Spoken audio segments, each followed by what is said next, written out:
Hello there, my name's Ms.RedNebula and welcome to our first look around the Ghostbusters DLC. And holy cow, I don't know what I was expecting for this DLC, but whatever it was, my expectations have been exceeded about 100-fold. This is really, really cool. Right off the bat, it's a little bit more expensive than your normal DLCs have been for Planet Coaster, coming in at $14.99 USD and $14.99 in euros and $12.99 in pounds, I believe. But it's got like 400 scenery and building pieces. It's got 2 new rides, including a brand new experience that we've never had before, which is a target shooting ride. There's also a vanilla looking one without any theming that we can use, and that's actually a free one. By the way, guys, if you wanted to get that freebie version, you have to go to Steam and download it as a separate DLC. There was a thing where Frontier couldn't put it up as just a free download because it involves shooting, then you've got to have that as a slightly higher age rating. Not a big deal, but just if you're not seeing that in your park, go to Steam, go to the DLC page for Planet Coaster, and you'll be able to find it there. So, I don't even know where to start on the Ghostbusters stuff. There's just so much of it, so let's just start at the top. So a pretty good place to start is going to be all of this facade stuff that's going to be for like backgrounds of cityscapes and stuff happening in the backdrop of your Planet Coaster park. So these are just flat facades like you'd see in a movie studio. And you've got lots and lots of different pieces. I'm doing so you can't see them because of the sun glare. Obviously, when they're turned upright, that's not really a problem, but lots and lots of different pieces to create these sort of cityscapes in the background without really using a huge amount of pieces. There's even some decals for things like some graffiti and stuff, and I have a feeling those are probably some of our friends in the development team. Couple of... stupid sun. Couple of Stay Puft Marshmallow signs, water towers, all sorts of stuff here. So these are just blueprints that they included. There's a lot of blueprints in this one. I think I counted like nearly 20 different blueprints between buildings and your various rides and also like shops and stuff. So there's plenty of that stuff to be had. Several buildings. So we've got 3 different just kind of standard city building types. So this one is called the Cast Stone, Romanesque, and then I believe this one is City Brick. City Brick, yeah. So City Brick ends up looking like this building here, which is also a shop. I'll get to that in a second. This building here is Cast Stone, and this building style is Romanesque.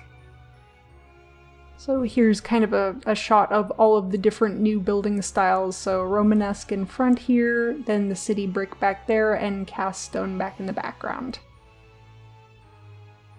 I've also got an entire set that is dedicated to the Firehouse style building that will make your actual Ghostbusters Firehouse.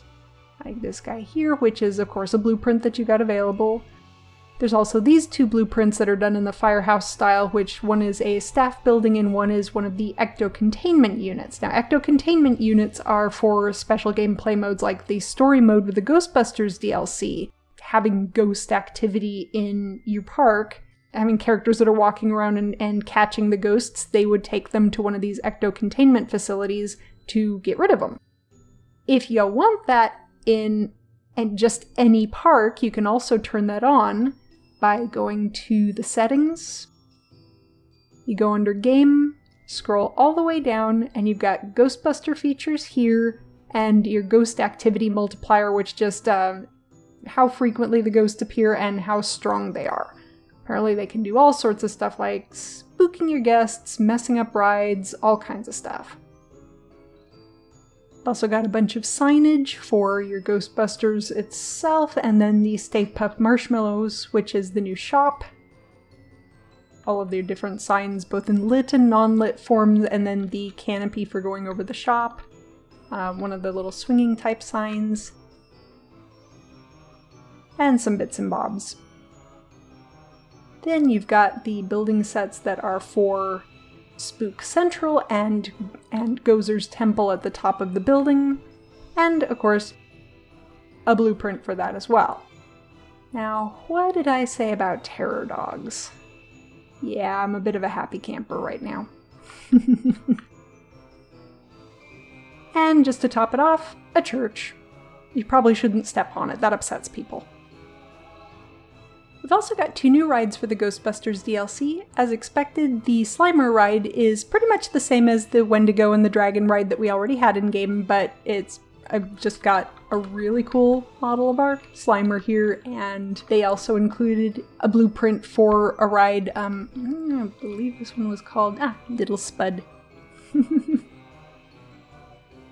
The other ride we're actually going to be taking a bit more of a look at a little bit later, because this one is rather special. As I mentioned, it's the one where you are actually shooting at targets throughout the ride, and there's 2 different versions of this. There's the Ghostbusters version, which is this wonderfully detailed and very, very highly themed little Ecto 1 vehicle that you get to go around in. There's also this one, which is the free DLC that I mentioned that you can go download, which is called the Quick Draw. And this one's very nice, completely unthemed, and it's a good size ride vehicle. With these both, you can do all of the turns and stuff like you can on the Huntsman. They also added a new feature for any of the types of rides that have this turning as you go along on the track. So you see the arrow in the center there now shows whether you're using the pitch, the yaw, and the roll.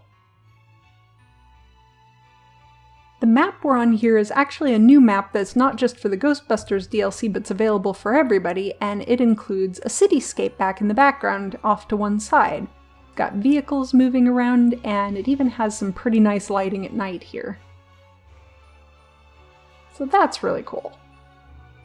In addition to the new city backdrop, we've also got a couple of tarmac options. There's just the normal tarmac option here on the right-hand side, and a worn tarmac option here on the left. And the tarmac and concrete are both just part of this new biome. By default, you don't have to add them in like we've always had to do with the concrete in the past.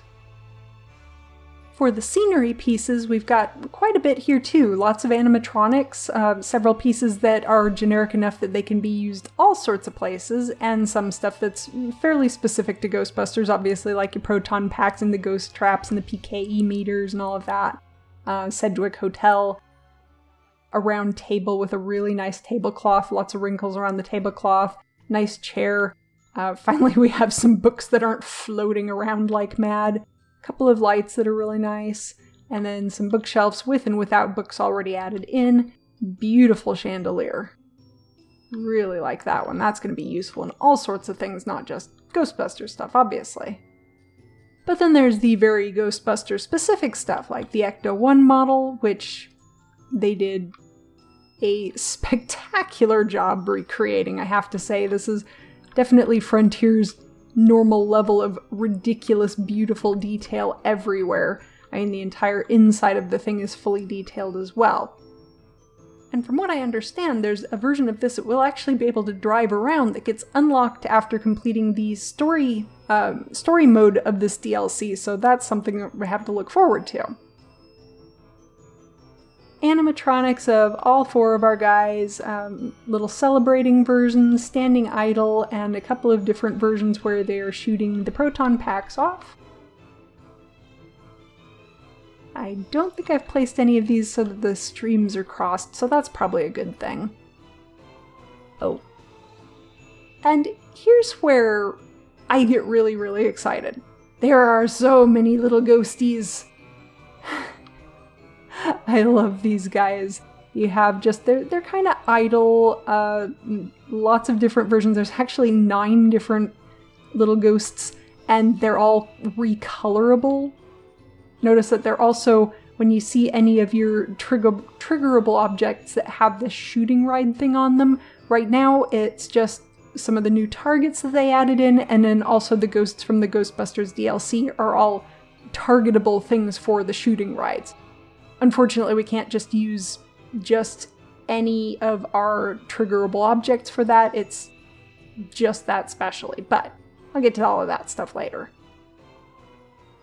Lots of different little ghosties and ghoulies.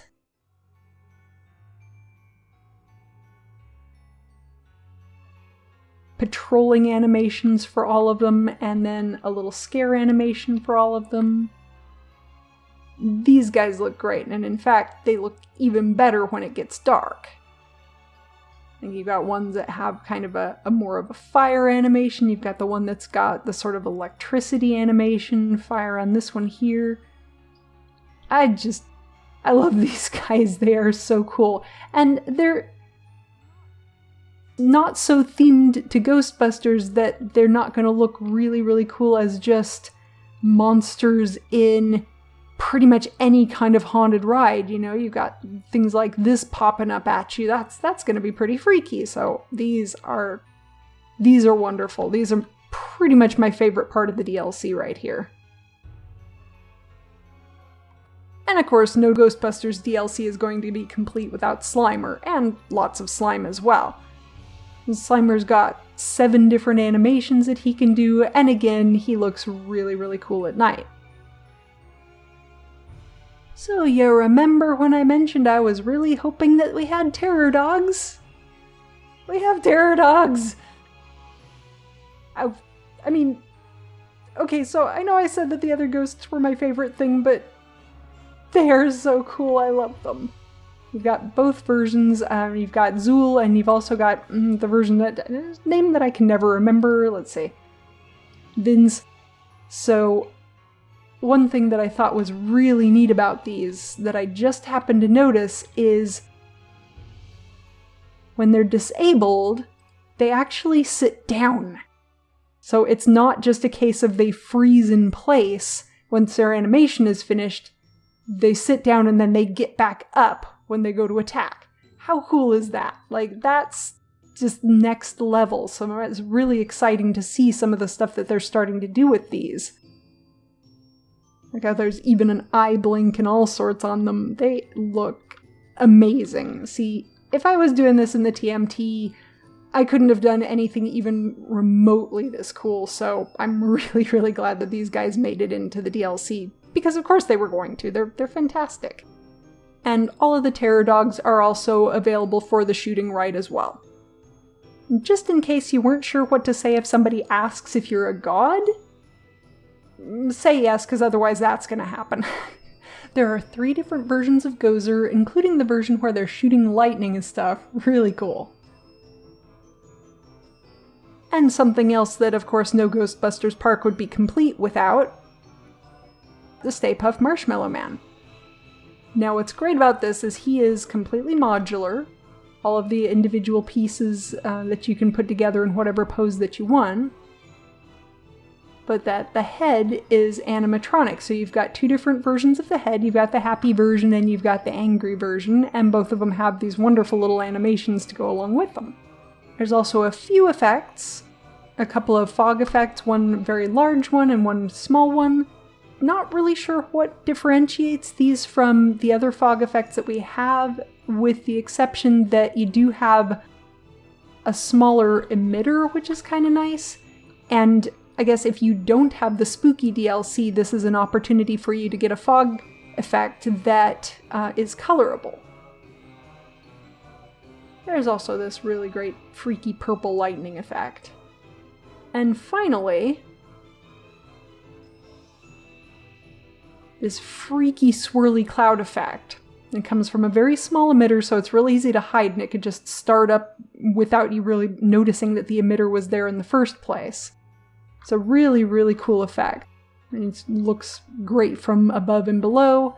And I noticed something really kind of cool with it is that if you turn the emitter on its side, it doesn't actually turn the effect on its side, so you get something that ends up looking very much like a tornado. So I don't know who that's going to come in handy for, but I'm sure somebody's going to find something cool to do with that. So there you go, have at it. Our new entertainer, Mr. Stay Puft himself. Just wanted to stick down a janitor to give an idea of kind of a size difference, and it's pretty much about the same size as our typical mascots are, but he's just a usual mascot entertainer, walks around and kind of does his thing. So he looks really great. Great animations on him. So along with the Stay Puft Marshmallow Man, there's a new shop for Stay Puft Marshmallows. You've got the standard shop, and then there's one of those little standalone shops as well. In addition to that, and I wasn't sure quite how to show these, but we've got some Ghostbusters themed balloons available from Looney Bloons. So you've got Slimer, Stay Puft Marshmallows, and Ghostbusters. There's also some themed hats. Ecto goggles, Lewis's helmet, and also the Stay Puft Marshmallow Man's cap.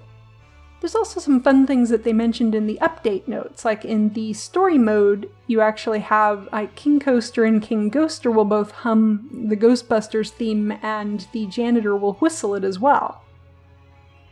For the moment, that's all for this one. I will be going and doing the actual Ghostbusters story mode here in a separate video, so there is going to be some additional content that I didn't cover here that we'll be able to see in there, like the new ride that Frontier put together, so that'll be really cool. We will do that in an upcoming episode, so hope to see you guys then. Feel free to like or comment, and if you want random updates from my little world of art and gaming, subscribe. If you enjoy what I do and are interested in supporting the channel, check out my Patreon. A big thank you to my current patrons. That's all for now. Bye!